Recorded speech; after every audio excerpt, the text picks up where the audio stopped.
সেরকম একটা গর্জিয়াস একটা পাঞ্জাবির এমব্রয়ডারি। এটা এই কাপড়টাতে সেট করা হবে। এখানে গোলাপের সাথে এই যে গোলাপি একটা ম্যাচিং আছে।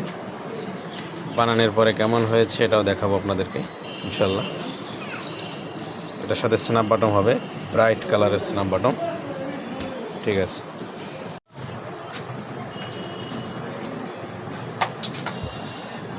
রাসেল মার্চ পর গাজায় গেল না যে?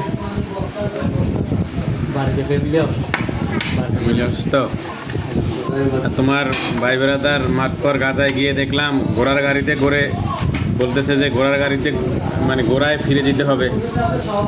তা তোমরা কি ঘোড়ায় চড়ে F-35 বিমানকে মোকাবিলা করবা নাকি?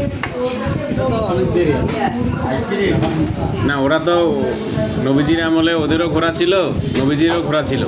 এখন ওদের তো F-35 বিমান, আর তোমরা আবার বলতেছো যে এখন ঘোড়ায় ফিরে যেতে হবে। তা ঘোড়া দিয়ে কি তুমি F-35 বিমান কীভাবে মোকাবিলা করবা? মনে হয় যে বাংলাদেশ আর সকল মুসলিম রাষ্ট্র থেকে আছে।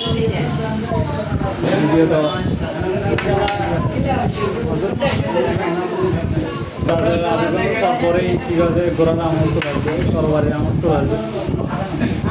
আচ্ছা, তাহলে ঘোড়ার আমল চলে আসলে তখন ওদেরকে পরাজিত করবা? কেন, আমরা কি এখন চেষ্টা চালাচ্ছি না? এখন কি ভক্তি লুকে রাখছে নাকি? এটা আসলে ধোঁয়াশা, উম্মতের সাথে তামাশা।